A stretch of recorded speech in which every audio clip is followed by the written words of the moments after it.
ମାଲକାନଗିରି କତାମାଟେରୁ ଗ୍ରାମ ମାଟପାକା ପଞ୍ଚାୟତ ଜିଲ୍ଲା ମାଲକାନଗିରିର ଖ୍ରୀଷ୍ଟିଆନମାନଙ୍କ ଉପରେ ଆକ୍ରମଣ ଘଟଣାକୁ ନେଇ ଡିଆଇଜିଙ୍କୁ ଅଭିଯୋଗ କଲେ ଖ୍ରୀଷ୍ଟିଆନ ମଞ୍ଚ। କୋରାପୁଟରେ ଗତ 21 ତାରିଖରେ ମାଲକାନଗିରି ଜିଲ୍ଲା କମତାମଟୁରେ ଗ୍ରାମବାସୀମାନେ ଚର୍ଚ୍ଚରୁ ପ୍ରାର୍ଥନା କରି ଫେରୁଥିବା ସମୟରେ ଦୁର୍ବୃତ୍ତମାନେ ଉଦ୍ଦେଶ୍ୟମୂଳକ ଭାବେ ପୂର୍ବ ଯୋଜନାବଦ୍ଧ ଭାବରେ ପ୍ରାର୍ଥନା ଗୃହରେ ପ୍ରବେଶ କରି ବଳପୂର୍ବକ ଭାବରେ ନିରୀହ ଆଦିବାସୀ ଖ୍ରୀଷ୍ଟିଆନମାନଙ୍କୁ ଖଣ୍ଡା ଠେଙ୍ଗା ଏବଂ କୋଡ଼ି ସାହାଯ୍ୟରେ ଆକ୍ରମଣ କରିଥିଲେ ଏବଂ ଅନେକ ଲୋକଙ୍କ ହାତ ଗୋଡ଼ ଓ ମୁଣ୍ଡରେ ଗୁରୁତର ଆଘାତ କରିଥିଲେ। ପାଖାପାଖି 30 ଜଣ ଆକ୍ରମଣ ହୋଇଥିଲା। ସେଥିମଧ୍ୟରୁ 7 ଜଣ ଗୁରୁତର ହୋଇ ଅଚେତ ହୋଇ ପଡ଼ିଥିଲେ। ସେମାନଙ୍କୁ ମାଲକାନଗିରି ମୁଖ୍ୟ ଚିକିତ୍ସାଳୟରେ ଭର୍ତ୍ତି କରାଯାଇଛି। ଏନେଇ ମାଲକାନଗିରି ଥାନାରେ ଏକ ଲିଖିତ ଅଭିଯୋଗ ହୋଇଥିଲା। ଆକ୍ରମଣ କରିଥିବା ଦୁର୍ବୃତ୍ତମାନଙ୍କୁ ଧରିବା ପାଇଁ ଦାବି କରାଯାଉଥିଲେ ମଧ୍ୟ ପୋଲିସ କୌଣସି କାର୍ଯ୍ୟାନୁଷ୍ଠାନ ଗ୍ରହଣ କରୁନାହିଁ। ଶେଷରେ ଖ୍ରୀଷ୍ଟିଆନ ମଞ୍ଚ ତରଫରୁ ଦକ୍ଷିଣ ଓ ପଶ୍ଚିମାଞ୍ଚଳ ଡିଆଇଜି ଅଖିଳେଶ୍ୱର ସିଂଙ୍କୁ ସାକ୍ଷାତ କରି ଏକ ଦାବିପତ୍ର ପ୍ରଦାନ କରାଯାଇଛି। ମୋର ନାମ ପାଷ୍ଟର ବିଜୟ ପୁସୁରୁ, ମାଲକାନଗିରି ଜିଲ୍ଲା ଖ୍ରୀଷ୍ଟିଆନ ମଞ୍ଚର ମୁଁ ସଭାପତି ଅଛି। ଆଉ ଗତ 21 ତାରିଖ ଜୁନ 21ରେ ମାଟେରୁ ପଞ୍ଚାୟତ କତାମାଟେରୁ ଭିଲେଜରେ ଆମର ଖ୍ରୀଷ୍ଟିଆନ ନିରୀହ ଆଦିବାସୀମାନଙ୍କର ଉପରେ ଯେଉଁ ଅତ୍ୟାଚାର ଆକ୍ରମଣ କରାଯାଇଛି ତା ସମ୍ବନ୍ଧରେ ଆମେ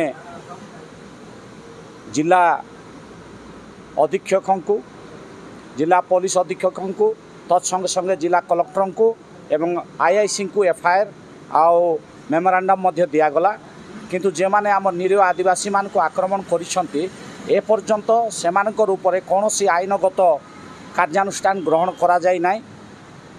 फलत सेमाने आसी आम उपरे जे मान को आक्रमण करा जायछि निरीह आदिवासी मानकर ऊपर काउंटर केस करा जायछि। सेथिपाई आमको न्याय न मिली हेतु मालकानगिरी जिला प्रशासन आमको न्याय नहीं दे नथिबा हेतु आमे कोरापुट डीआईजी महोदय पाखरे न्याय पाइबा नहीं कि आम मैंने एठी आसी एक स्मारक पत्र डीआईजी साहब को आमे देइछु। तेबे डीआईजी आमको से भरोसा देइछंती, प्रतिश्रुति देइछंती जे आम ऊपर भरोसा रखंतु आगामी दिन मान करे आईन अनुसार आमे कार्यानुष्ठान ग्रहण करिवु बोली आम मानकु से प्रतिश्रुति देइछंती।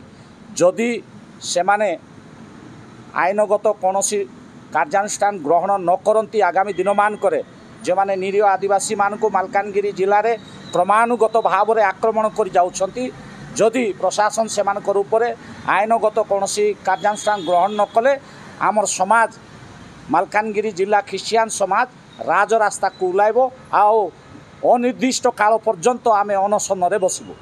आमे न्याय पाइनु से पर्यंत आमे मालकानगिरी जिला ख्रीष्टियान समाज अनिर्दिष्ट काल पर्यंत आमे अनशन रे बसिबु। तेबे आमे डीआईजी महोदय को आमर स्मारक पत्र आमे देइछु।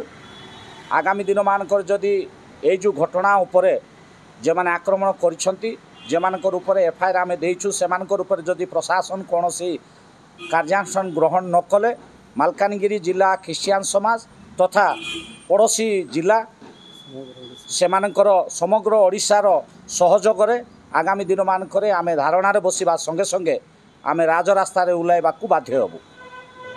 कोरापुटरू देवदत्त पाणीଙ୍କ रिपोर्ट, विश्वविजयी न्यूज ओडिशा।